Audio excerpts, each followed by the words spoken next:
Hi. My name's Anna Anderson. Last Christmas, my sister raised her glass and toasted me for still being poor. My parents laughed. My name card was missing. My chair was next to the kitchen. They thought I was the family failure, small, forgettable, harmless. So I smiled, poured more wine, and waited. 3 minutes later, the TV behind them lit up with my face. Breaking news, Anderson Global CEO revealed. And just like that, the people who had mocked me were sitting in a house with my name on the deed. You think money changes people? No. It only shows who they've been all along. Christmas Eve always used to mean something to me. Warm light, laughter, smells of cinnamon and turkey, all the little things that made a house feel like home. But this year, as I pulled into the long driveway of my parents' estate, I could already tell that warmth wasn't meant for me. The windows glowed in the cold Naperville dusk, gold against the dark blue sky. From outside, it looked perfect. Inside, it felt like a show I wasn't cast in anymore. The front door swung open before I even reached the steps. One of the house staff smiled politely and took my coat. "They've already started dinner, Miss Anna," she whispered, almost apologetically, like she knew this would sting. I thanked her, even smiled. Old habits die hard. When I stepped into the dining room, my eyes moved over the table. 12 seats, all neatly arranged, name cards printed on thick ivory paper. Except one. At the far end near the kitchen door sat a foldable chair, the kind they used for extra guests at neighborhood barbecues. My name was written in blue ink on a napkin. "Sorry, sweetheart," my stepmother, Verlette, called from the head of the table. "We had a bit of a mix-up with the seating chart. Rachel didn't know you were coming so late." I smiled like it didn't matter. "That's all right," I said softly, sliding into the chair that creaked under me. It wasn't about the seat, not really. It was about being reminded, again, that in this house, my presence was always an afterthought. Across the table, my sister Rachel laughed, the kind of laugh that carried across a room. "Oh, don't be dramatic, Anna," she said. "You're lucky we still have a chair left. Next time, call ahead." Her husband chuckled under his breath, and my father, Darian, lifted his wineglass without looking at me. "This is Rachel's evening," he said proudly. "She's worked hard, and she deserves it." I nodded, because disagreeing would just turn into another scene. Inside, though, a slow, familiar burn spread through me. The kind of quiet anger that doesn't scream. It waits. As the evening moved on, I caught a glimpse of my invitation card sitting by my purse. I picked it up. The envelope was embossed beautifully. Rachel and guest. I traced the letters with my thumb, my lips tightening just enough to hide a bitter smile. Guest. Not daughter. Not sister. A guest.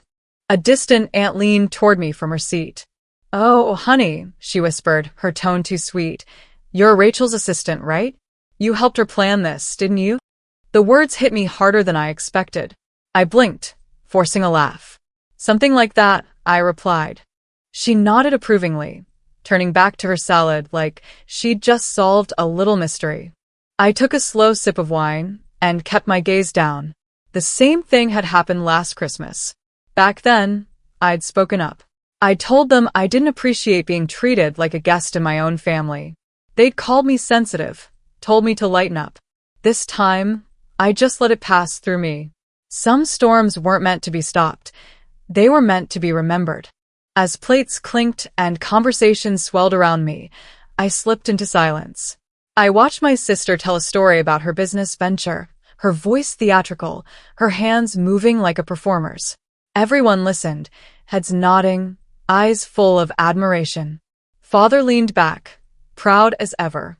"This table," Rachel said, lifting her glass, "has always been a symbol of our family's strength. We build legacies here." I wanted to laugh at the irony. A table built on legacies, yet they'd forgotten who paid to refinish it 2 years ago. Darian turned toward her with a proud smile. "You earned this night, Rachel. You're the example your generation should follow." No one looked at me. No one asked what I'd been doing with my life. They didn't know. They didn't ask. I kept my face calm, fingers tracing the rim of my glass. I told myself not to react. Not yet. Another toast? Rachel chirped, her laughter bright. To family. To our legacy. The others raised their glasses. I didn't. I stared at the wine swirling in mine.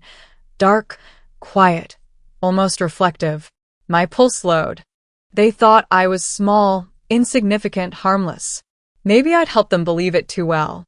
The conversation shifted to vacation plans, real estate, the newest luxury cars. I kept smiling, occasionally nodding when someone's gaze drifted my way. Every laugh, every careless word was a note in a melody I'd heard my whole life, the sound of people convinced of their own perfection. From where I sat, I could see everything. Rachel's gold bracelet catching the light as she gestured.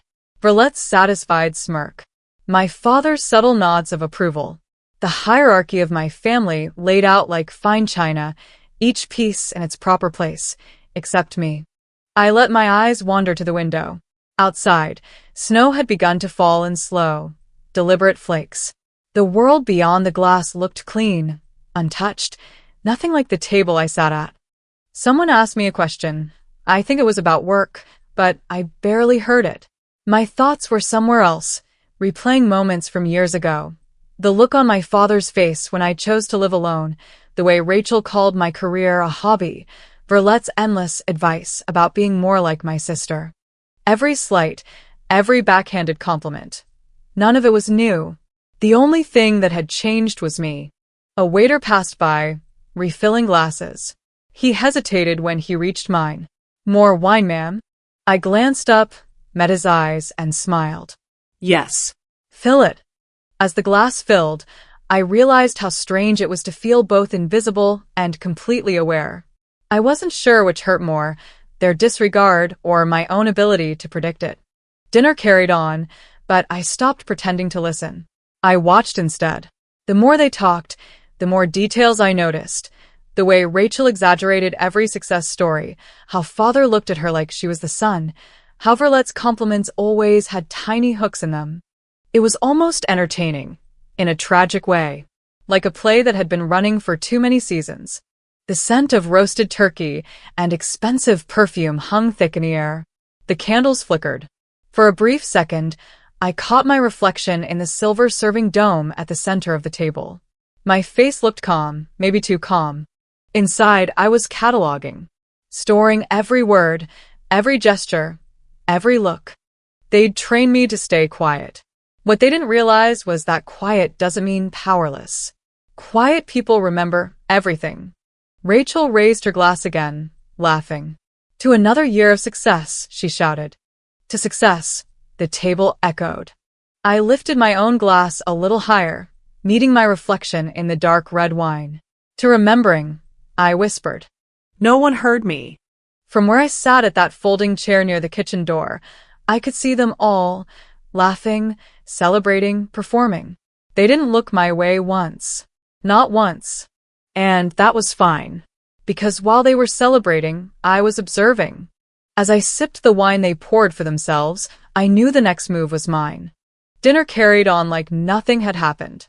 Forks clicked against china. Wine flowed generously, and laughter came easily to everyone at the table, except me. I sat quietly, finishing my salad with the kind of deliberate grace you learn when you've been taught your whole life to smile through offense.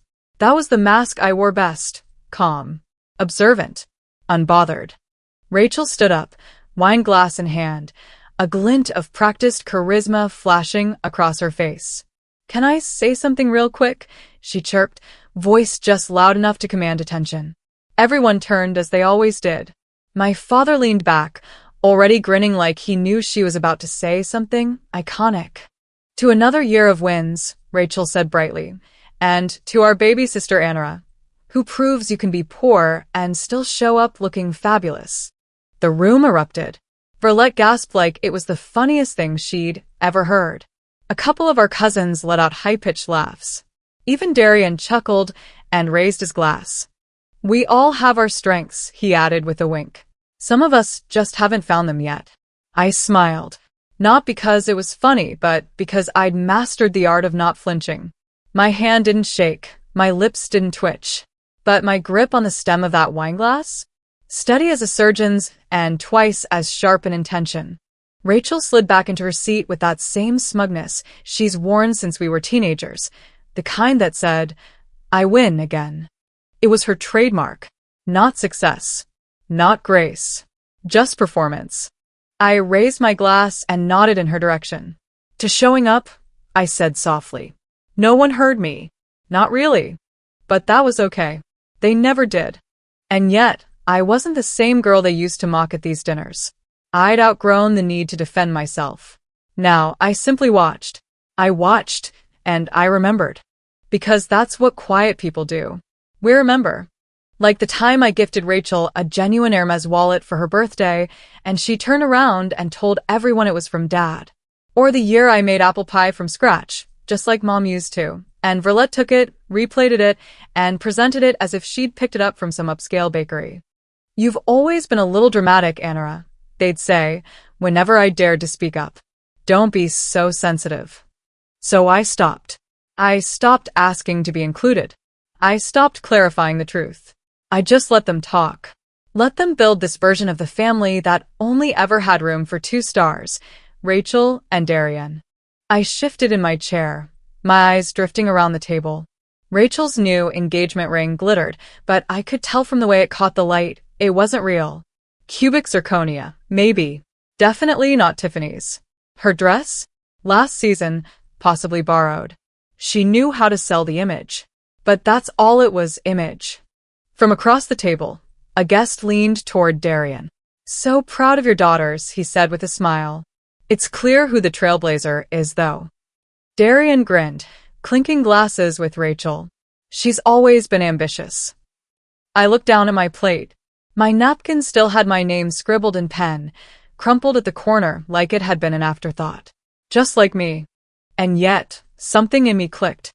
I wasn't shrinking, I was coiling. There's a difference. I excused myself to the restroom, not because I needed to, but because I needed a moment. A moment to breathe. A moment to recalibrate. I passed through the hallway quietly, heels muffled on the thick rug.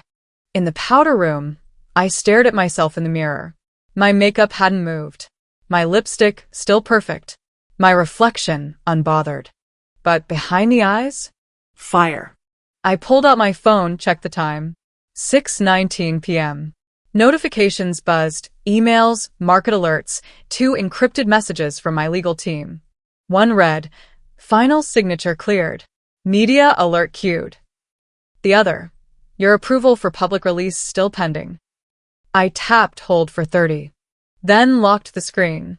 Not yet. Walking back to the dining room, I caught a glimpse of Rachel whispering something to her fiancé. Probably something about me. Probably some lie. She always did enjoy rewriting the narrative. "Come on, Anara," she called when I returned. "Smile. We don't get to laugh like this every day." I looked at her, really looked at her. Beneath the makeup, the dress, the ring, she was tired. Scared. Trying too hard. I lifted my glass again. Steady. Intentional. They had no idea. Dinner lingered on, slower now, as if the air itself had thickened. Candles burned lower, and the room was filled with that dull warmth that follows too much wine and too many false compliments. I could hear the hum of conversation bouncing around me, Rachel laughing, my father's baritone rumble, Verlette's constant little sighs of satisfaction. I kept still, smiling where I had to, speaking when it was unavoidable. Let them toast me now, I thought. The real wine hasn't been poured yet. I set my glass down, watching the condensation form at its base. The tablecloth was pristine, every plate aligned perfectly. Perfection was always their obsession. Beneath all that order, though, there was rot. Rachel leaned forward, voice light and musical. "You know, Anara's always been a bit different," she said. "I remember when she couldn't afford rent and I had to help her out. Sweet thing didn't even want to ask." The guests chuckled politely, as though my humiliation were some charming family anecdote. I didn't respond. I just looked at her. She didn't remember the truth, or maybe she'd rewritten it so many times that she believed her own version.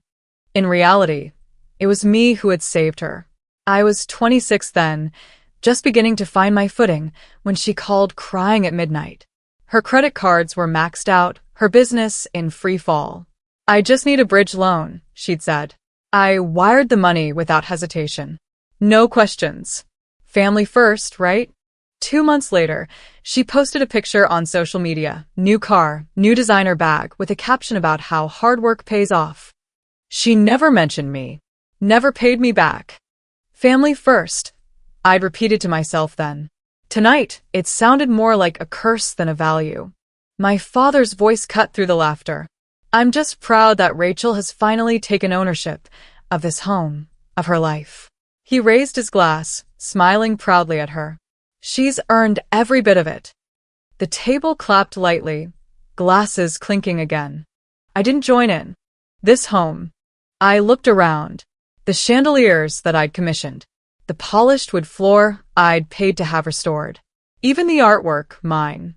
I'd bought this house through a trust, using a name they didn't recognize, just to let them keep living here without burden. They'd never asked who really owned it.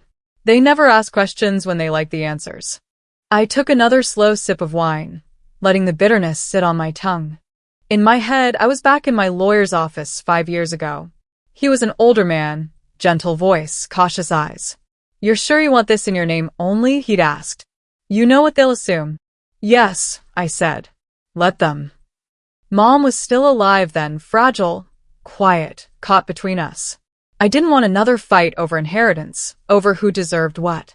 I thought giving them stability would heal things. Instead, it just gave them new ways to pretend. Rachel caught my gaze from across the table. "You okay, Anna?" she asked with that mock concern I knew too well. "You're so quiet tonight." I smiled faintly, just enjoying the view. She smirked. "Well, don't fall asleep before dessert. You always do that when you drink too much." More laughter. I nodded, letting it roll off me. Inside, though, something clicked. Maybe it was the sound of my father bragging about the property that wasn't his. Maybe it was Rachel's glib tone, pretending to be my savior. Or maybe it was the way Verlet looked at me like she'd won some invisible competition. Whatever it was, the silence inside me shifted from submission to intention. I reached for my phone beneath the tablecloth. Quietly, carefully, I unlocked it with my thumb and opened my secure folder. Rows of files stared back. Contracts, transfers, receipts, scanned checks, signed agreements.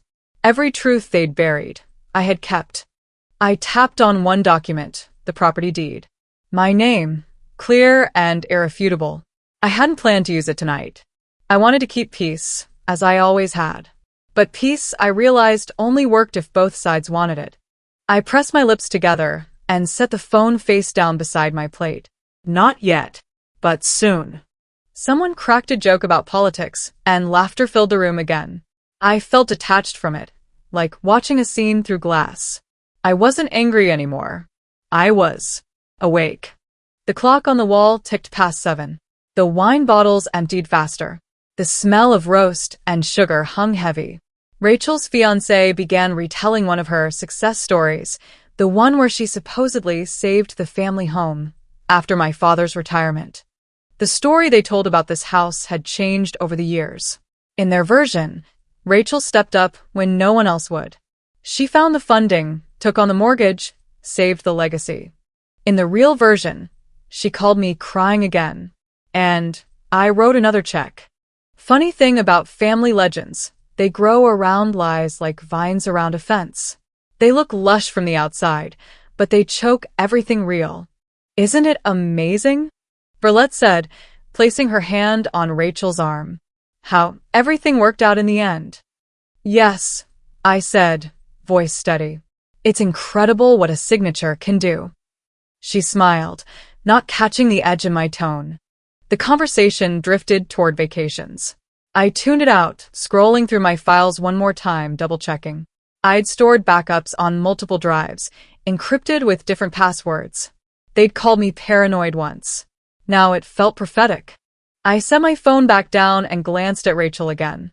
She was busy posing for a photo someone was taking across the table, tilting her head just right to catch the chandelier light on her fake diamond. They saw me as the failure. The quiet one. The one who never fought back. But quiet doesn't mean weak. It means strategic. I picked up my glass and took another slow drink. So it begins, I murmured.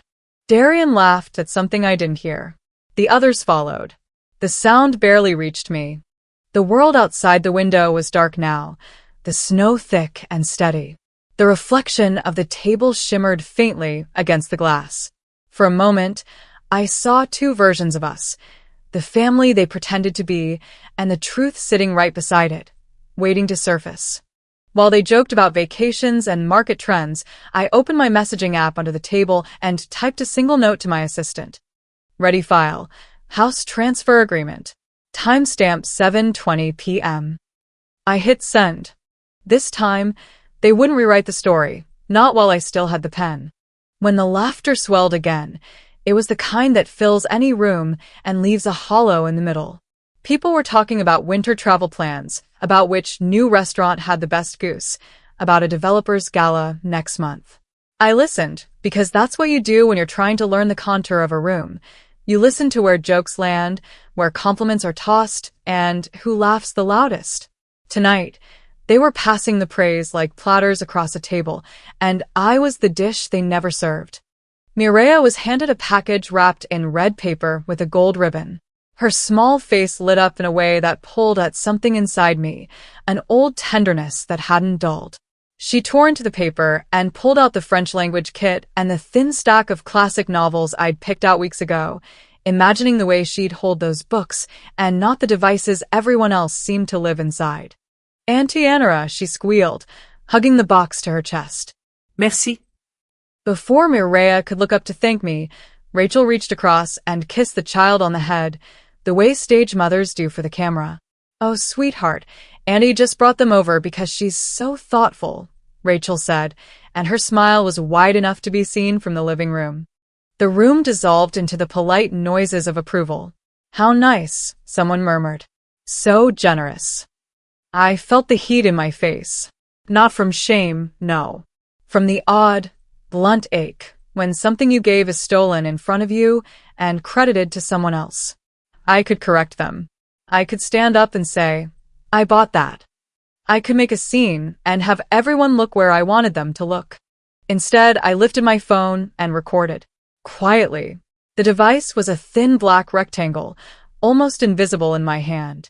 The camera caught Mireia's bright eyes, Rachel's automatic pose, the way Verlette's hand smoothed a napkin as if to make the moment prettier. People mistake calm for complacency.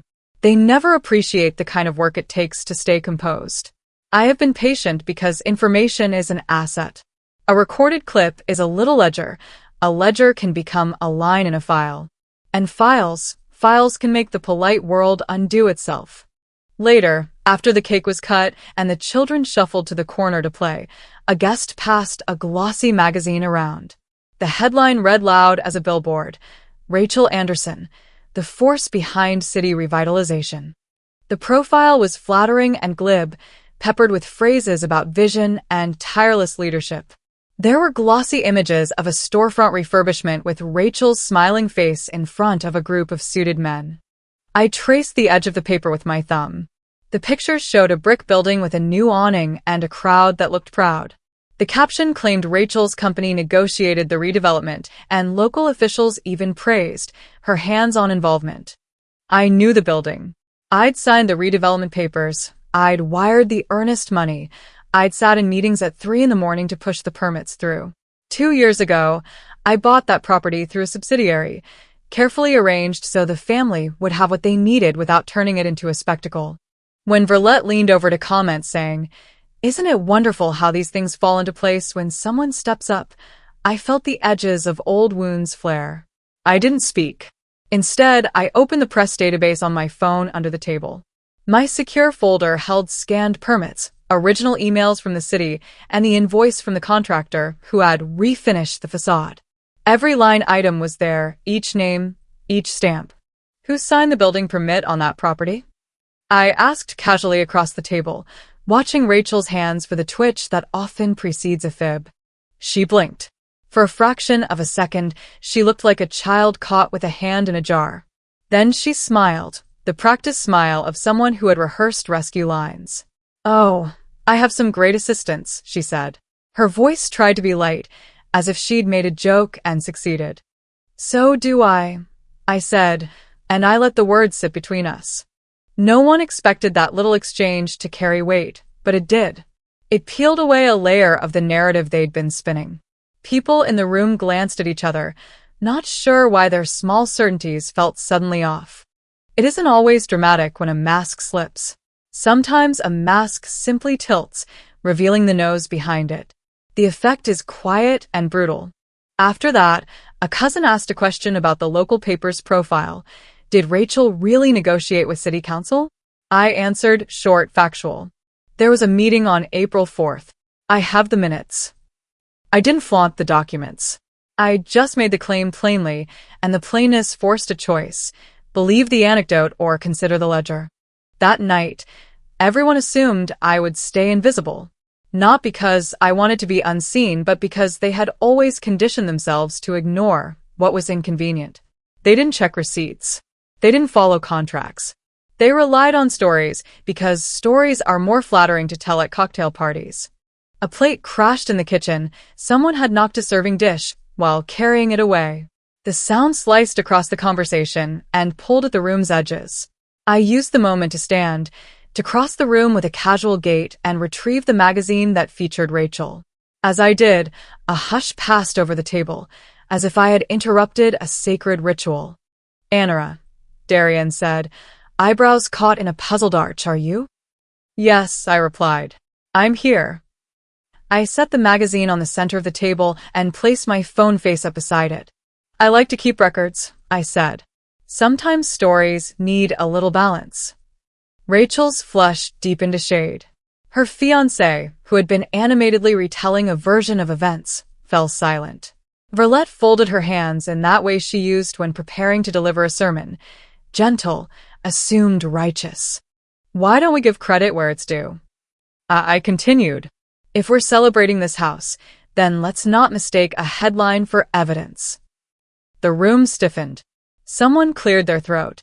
A neighbor tried to steer the conversation back to trivialities, holiday plans, but it didn't stick. The air had shifted. After the initial shock, some people doubled down, defense mechanisms firing. "Anara, you're making this awkward," said a cousin. "Christmas is for peace." It's the classic line families use when they want to silence inconvenient truths. Let's not spoil the evening. "Being quiet is not the same as keeping peace," I said. My voice was calm. That made it worse. Calm sounds like control. Control unsettles people who rely on chaos as camouflage. Later, near the mantel where our family portraits hung in solemn symmetry, I noticed the large framed Anderson Legacy photograph. It was a tableau of smiles in front of the house, Darian dominant in the middle, Rachel slightly forward, Verlette poised like a proud curator. I studied the edges of the image and realized my own face had been cropped out, a deliberate omission I dismissed beyond anger long ago. I took out my phone and photographed the frame, not as an act of vengeance, not as a theatrical move. I photographed it because paper remembers what people forget. In the quiet between courses, the housekeeper, Mr. Jimenez, caught my eye across the room. He moved with dignity and a slow certainty, the kind of person whose light work goes unnoticed until you need him most. He came over when no one expected him to. "Ms. Anderson," he murmured, voice low enough that only I could hear, "you have kept this place together. We are grateful."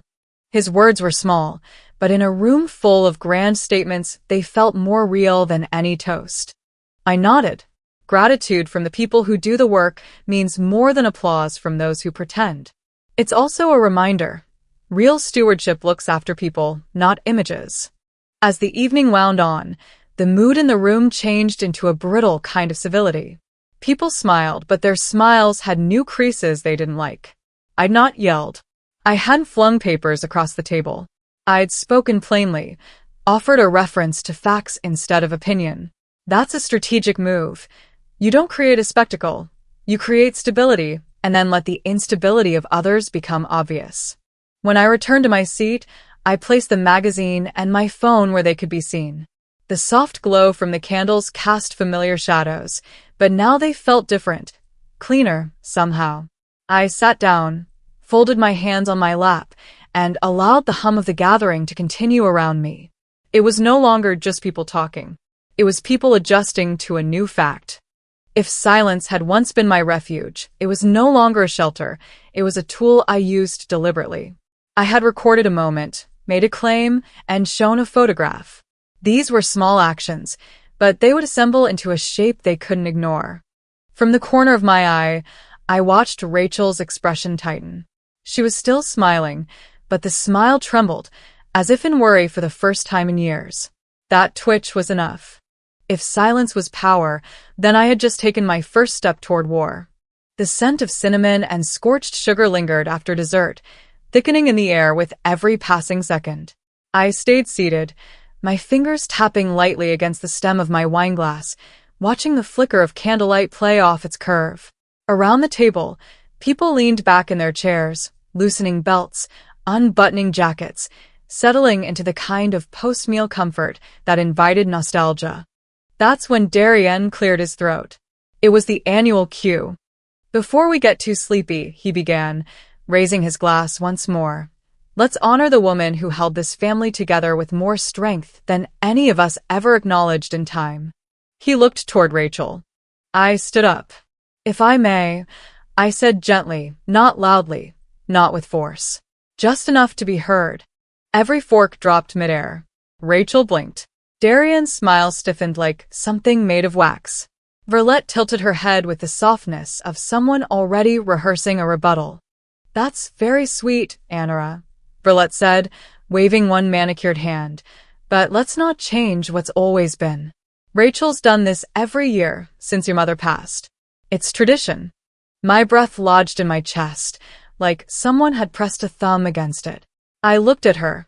At the woman who married my father less than a year after my mother's funeral, who wore Mom's favorite pearls like she'd always owned them. "I'd just like to say a few words," I replied. Verlette smiled again, this time with that patronizing tone she used when talking to servers or people she considered less clever than she was. "It's not about who talks," she said. "It's about what brings peace. You understand, right?" There was something about her voice then, syrupy, coated in civility, that made my skin crawl. I sat back down slowly, not because I'd changed my mind, but because now I knew they'd already decided. There was no room in this family for anything unscripted. Rachel stood, lifted her glass. "To Mom," she said, voice bright. "To the woman who gave us everything and would be so proud of how far we've come." There it was, the pronoun shift. We. Meaning them. The toast was followed by clinks and murmurs of agreement. I didn't raise my glass. I watched the flame of the nearest candle instead, letting the warmth prickle the edges of my fingers. As I reached for my water instead, Darien slid a small red envelope toward me across the table. I looked down at it, then up at him. His expression was unreadable. I opened it carefully, expecting maybe a check or a holiday card with a generic "thinking of you." But inside, on cream cardstock in gold-embossed font, was a single line.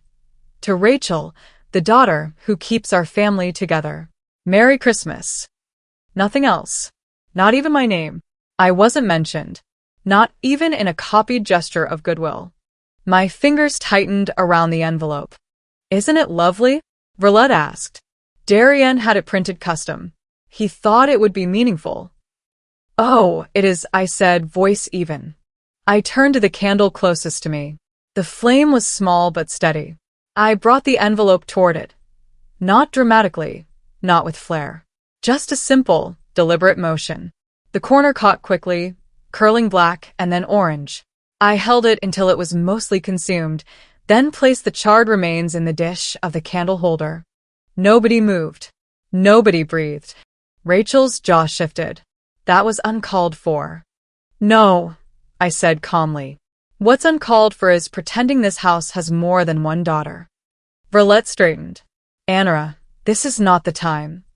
Every tradition," I cut in, voice still quiet but firm, "has a turning point. Yours ends here." She blinked. Are you threatening us? I held her gaze. No.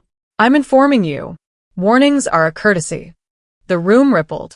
You could feel it, the shift. People who had known me for decades sat straighter, unsure how to respond.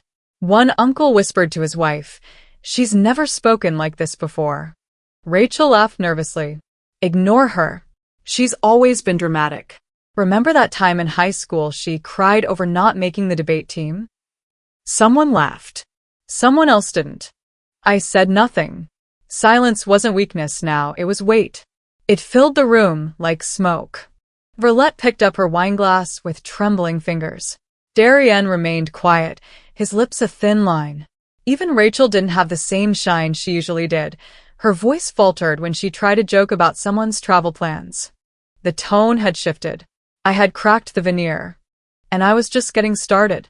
Later, when the room had returned to its uneasy conversations and the table buzzed again with empty words, I sat back and let my fingers drift over the screen of my phone. A secure app opened, prompting facial recognition. The notification popped up. Stage 2. Ready? I typed in 3 words. Prepare the briefing. The message encrypted and disappeared. I looked up and watched Rachel laugh with one of the guests, her voice a little too high. I saw Darien's shoulders stiffen when a friend made a quiet comment. I noticed Verlet glance over her shoulder twice. The ripple had become a wave. The envelope was gone, reduced to ash, and they were starting to feel the wind. I didn't drink my wine. I didn't need to anymore. Courtesy was over. Now it was time for clarity. The sound of silverware softened as coffee was poured, the kind of lull that always came near the end of family gatherings. It was almost over, the smiling, the pretending, the little performances that held this house together. I sat still, eyes steady, heartbeat calm. Courtesy was over. Now it was time for clarity. Darien stood up, slow but deliberate, resting one hand on Rachel's shoulder. The table hushed in expectation. He liked that silence waiting for his voice. "Well," he said, smiling toward the guests, "another wonderful Christmas. This family has built something real. And I'm especially proud that this home," he gestured around to the walls, the chandeliers, the table, "has now officially been passed on to Rachel. Proof that hard work pays off." Applause rippled through the room. A few guests smiled at me, with pity disguised as politeness. Verlet nodded approvingly, her pearls catching the light. I didn't blink. That sentence, "passed on to Rachel," landed like a final insult dressed as a compliment. For years, they'd claimed my work, my generosity, my silence. But claiming the house, the one thing that had once been my mother's sanctuary, that was the line. I set my glass down gently, the stem clicking against a tablecloth like the faint tick of a metronome. Rachel's laugh filled the pause. "Oh, Dad," she said. "You're too kind. It's really all of us keeping things together." The guests chuckled again, not because they believed her, but because that's what polite people do when a lie is told beautifully. I rose slowly, the chair legs scraping lightly across the floor. My pulse didn't quicken. I'd been waiting for this. "I think there's something that belongs here," I said softly. Every eye turned to me. I left my wineglass where it was and walked out through the archway into the adjoining kitchen. The air smelled faintly of vanilla and dish soap. My purse sat by the counter, where I'd left it earlier. I unzipped it, slipped out a slender envelope sealed in cream paper, and walked back. When I returned to the table, the noise had faded entirely. Rachel's smile wavered. Darien's brows drew together, trying to calculate my next move. I placed the envelope at the center of the table and slid it forward. "The mortgage and title transfer," I said quietly. "Effective date, 5 years ago. Name on the deed, mine." Silence. Rachel blinked twice. Verlet let out a small, sharp cough that failed to disguise her shock. Darien's jaw moved, but no words came. I didn't gloat. I didn't raise my voice. I simply took my seat again. "You must be joking," Darien finally managed. "That can't be right." "It is," I said. "I kept the paperwork." Rachel laughed nervously. "You can't just drop something like that. What are you trying to prove? That you can embarrass us in front of guests?" I'm not trying to embarrass anyone, I said, folding my hands neatly in my lap. I'm just correcting the record. The guests shifted uneasily. Someone whispered near the end of the table. Another coughed, pretending not to listen. And then, a quiet voice came from behind me. Mr. Jimenez, the housekeeper who had been with our family since before Rachel's first wedding, stepped forward from the hallway. He held a small towel in one hand and looked at me with steady eyes. Ms. Anderson, he said softly, his voice carrying farther than anyone expected. Thank you for keeping us here. When others wanted to let us go, you didn't. We all know whose name kept this house from being sold. I turned to him, meeting his gaze, and nodded. He looked at the rest of the table. She's the reason this house still feels like home, he said, and then went back to the kitchen as quietly as he came. You could have heard a pin drop. Verlette's eyes darted to Rachel, searching for direction. Rachel's face flushed bright red. Darian stared at his wine as though it might rewrite the last 5 minutes. She's just trying to ruin Christmas, Rachel snapped. She's jealous. You always wanted the spotlight, didn't you? You couldn't stand it that people finally recognized me for once. I leaned forward, voice calm. No, Rachel. I gave you a place to live. You just never asked who owned the keys. Darian's head shot up. You tricked us, he said, his voice cracking with anger and disbelief. No, Ian Schwartz. I trusted you to ask questions. You didn't.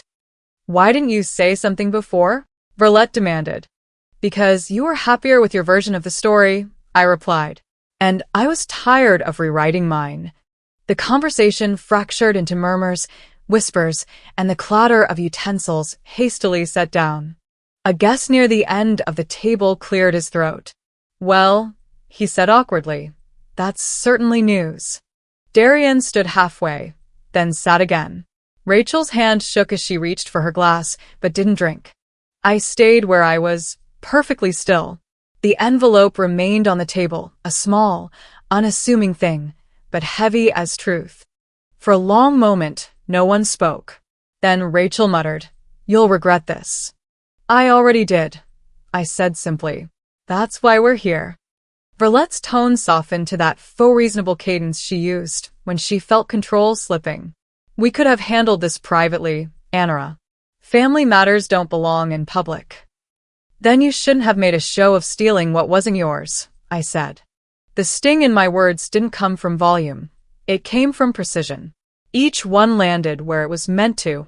The guests began excusing themselves one by one, murmuring polite goodnights that carried a hint of embarrassment, as though they'd accidentally attended a play that had turned too real. Chairs scraped, coats were fetched.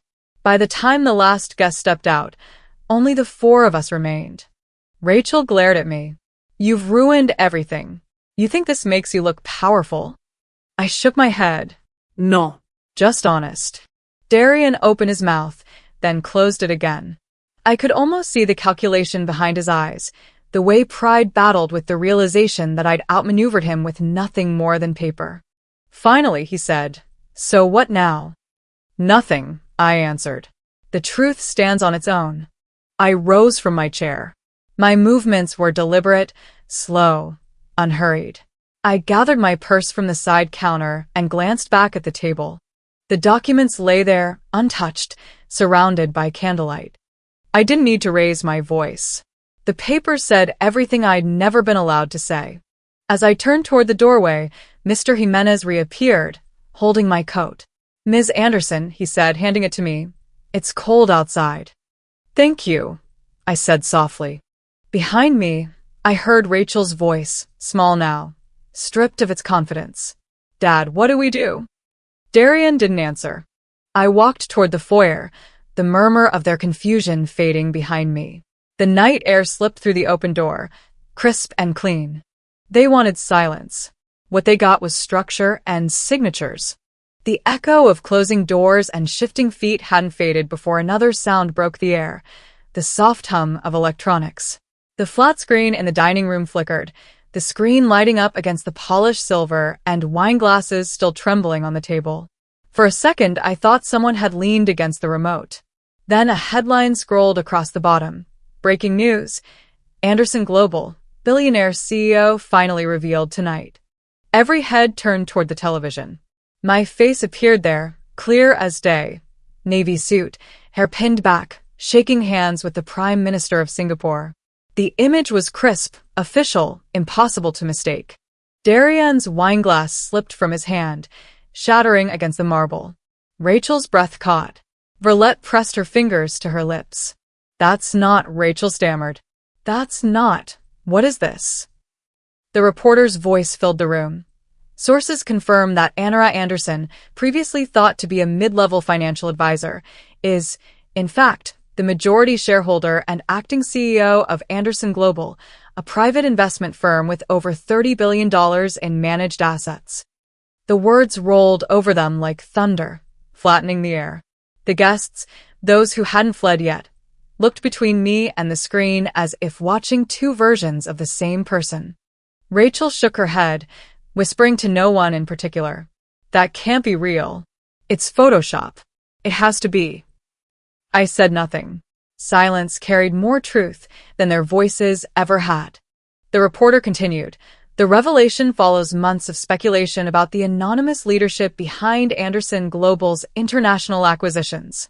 Tonight, sources confirm the name behind the empire, Anara Anderson. The house creaked in its quiet. Somewhere behind us, a clock ticked toward the next hour, marking every second of their disbelief. Then came a knock at the door. A measured, polite knock, 3 taps.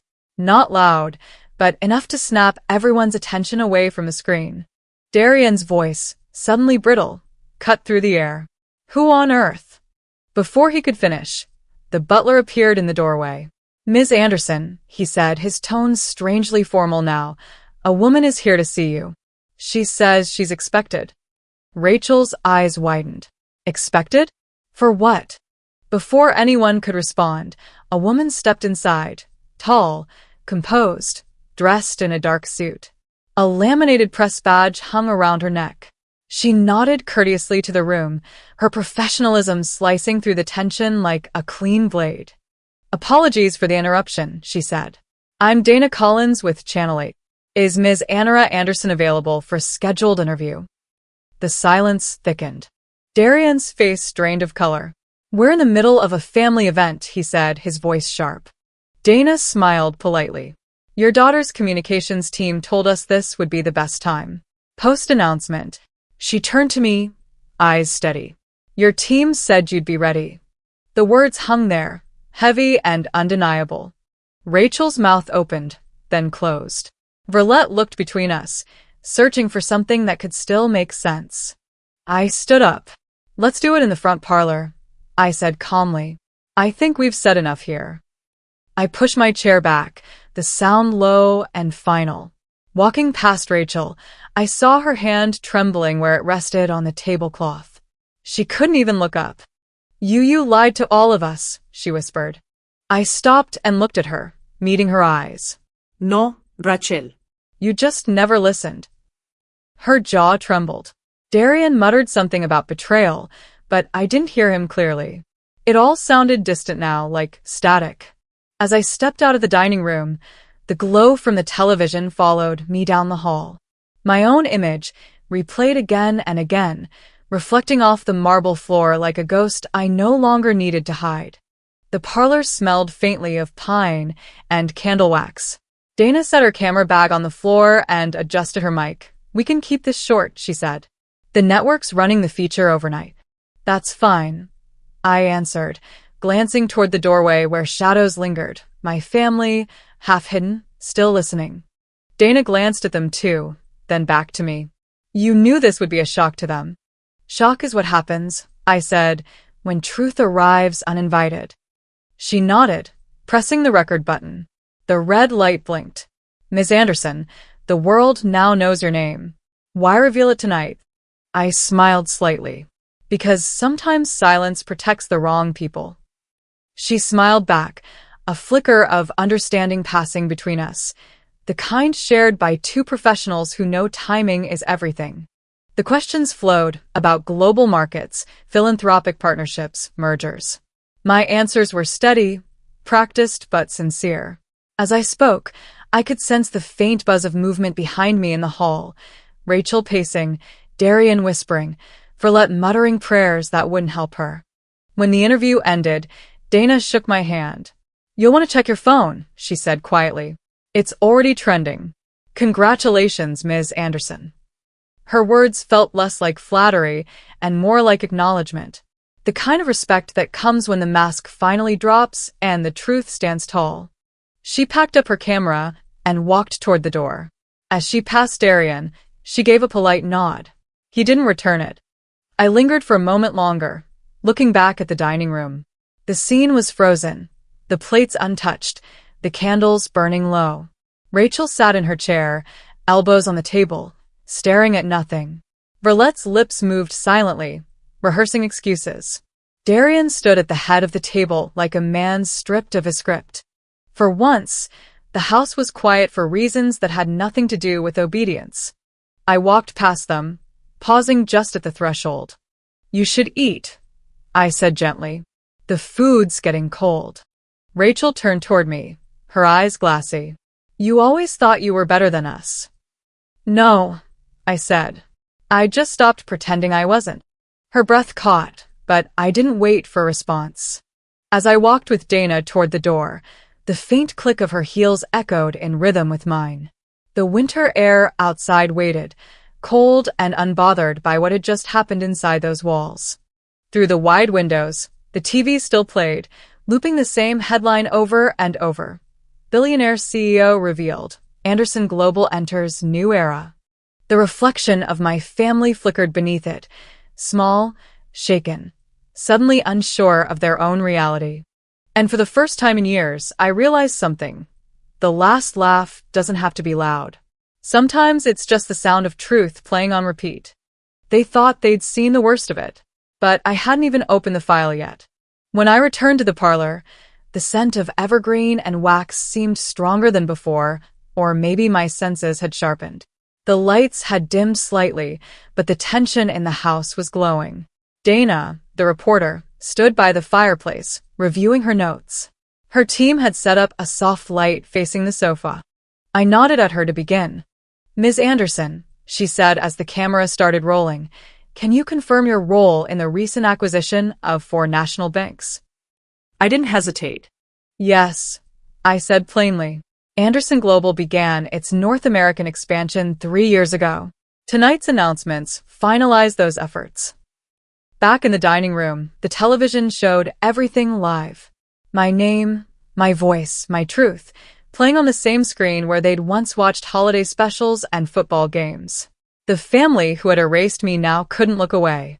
I spoke with measured calm. No show, no theatrics, just facts. The kind they never bothered to ask about. I answered questions about financial forecasts, about global partnerships, about our philanthropic investments. I said our because I never worked alone, but I always led. I kept my voice steady. Each word rolled through the room like a slow tide rising. Halfway through, I could hear movement behind me. Chairs shifting. Someone whispering. I knew Rachel was trying to get someone to turn off the feed. When the interview wrapped, Dana smiled at me. "You handled that well," she said softly.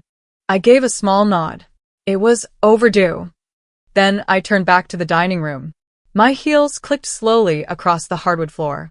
Every pair of eyes found me. Rachel stood halfway, her voice loud and strained. "You've made your point. Is this about revenge? About showing us up?"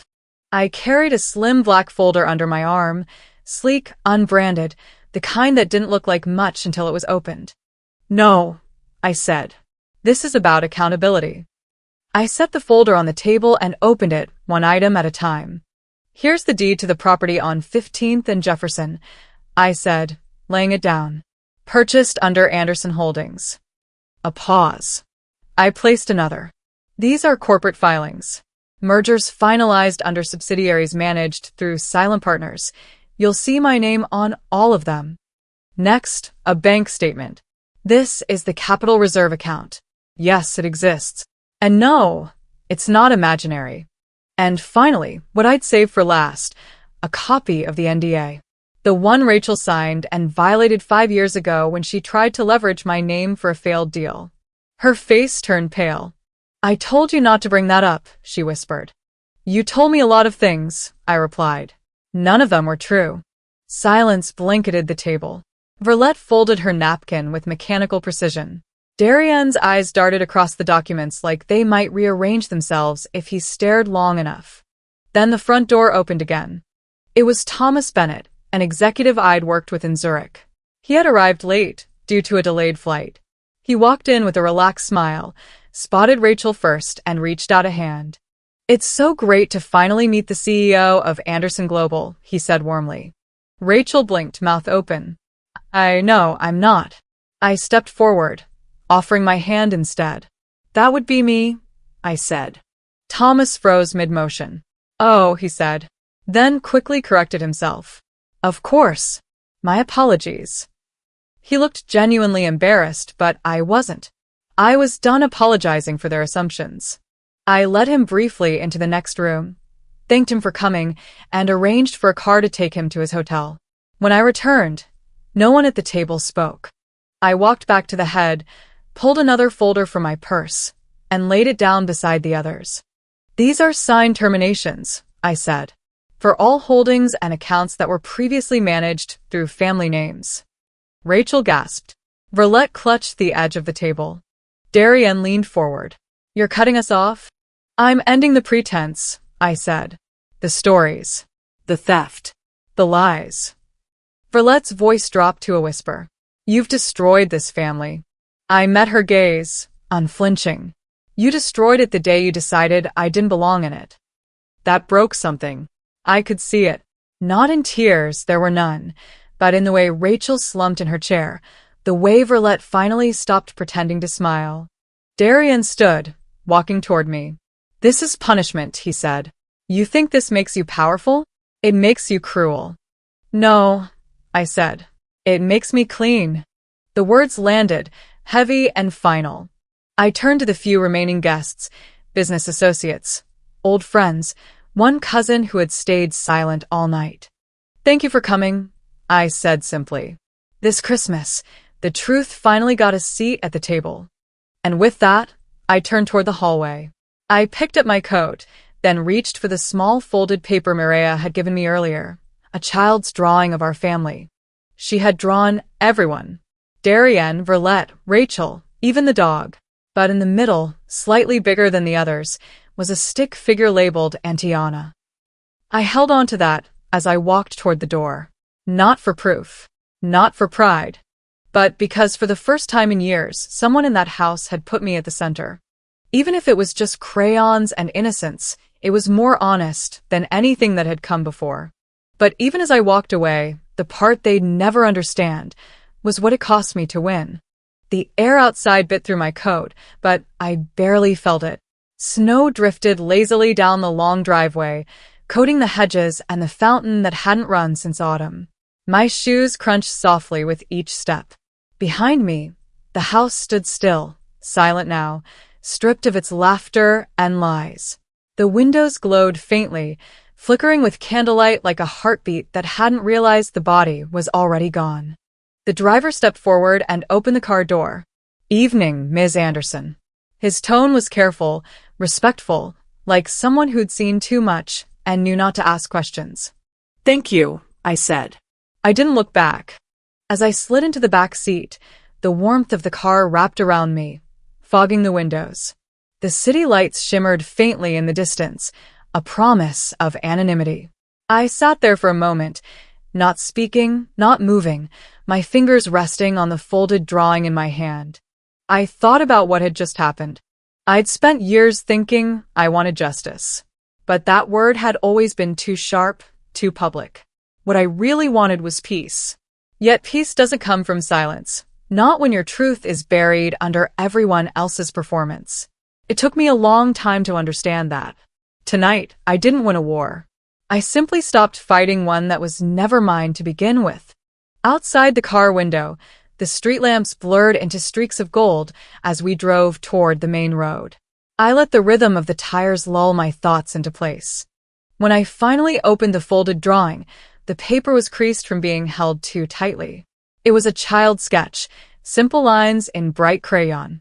Mireia had drawn all of us, her grandparents, her mother, even the dog, each one labeled neatly in shaky handwriting. But in the center, larger than the rest, was a figure with dark hair and a calm smile. Underneath it, in blue crayon, she'd written, "Di Anara, the real one." A smaller note sat at the bottom corner. "You tell the truth. That's why I love you." I stared at it until the letters blurred. My throat tightened, but I didn't cry. There was a sweetness to the ache, like a song that ends where it should.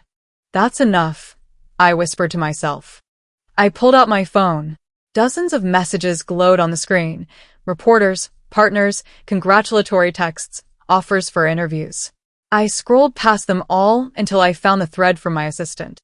I typed, "Hold all interviews. No more press. No more statements." Then I turned the phone face down on the seat.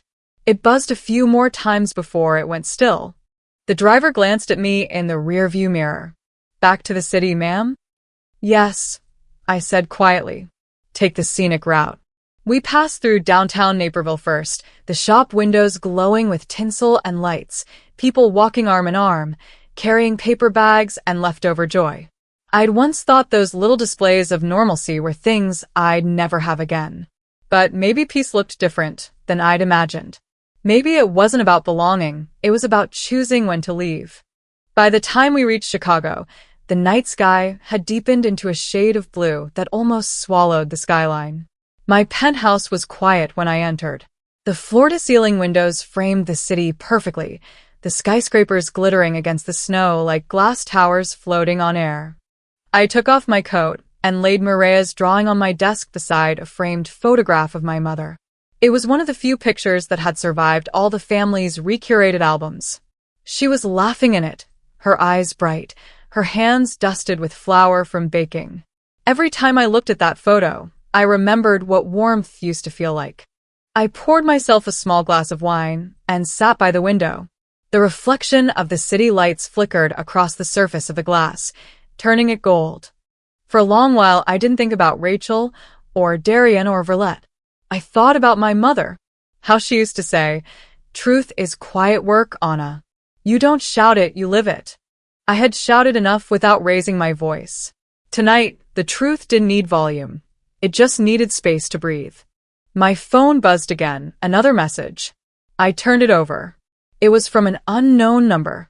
"Ms. Anderson, congratulations. The board approved your humanitarian fund. Your mother would be proud." I smiled faintly.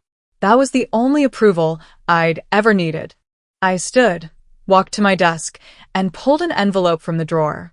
On its front, written in my own hand, were 2 words, "For Mireia." Inside, I placed the drawing, the note, and a short letter I'd written years ago but never sent. It wasn't about money. It was about legacy, the real kind, not the kind you put on display. When I sealed it, I felt lighter. The city hummed softly beneath me.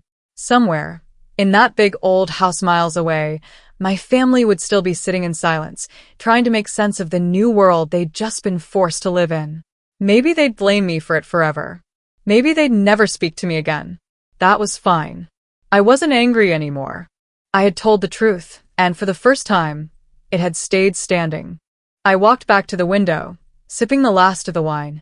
Snow was falling again, slower now, covering everything in a thin, forgiving layer. The world had a way of softening even the sharpest edges, eventually. I reached up and touched the glass of the window with my fingertips, the city stretching out beyond it like a promise. There isn't one more chapter to tell, but if there ever is, it will begin with the truth, and only the truth. Sometimes, the people who smile at your silence are the ones most afraid of your truth. Anara didn't raise her voice. She didn't beg to be seen. She simply waited, prepared, and let the truth speak when it mattered most. This story reminds us, silence isn't weakness. It's strategy. And when the time is right, the quietest person in the room might just be the one holding the power. What would you have done if your family erased you? Drop your thoughts in the comments, and don't forget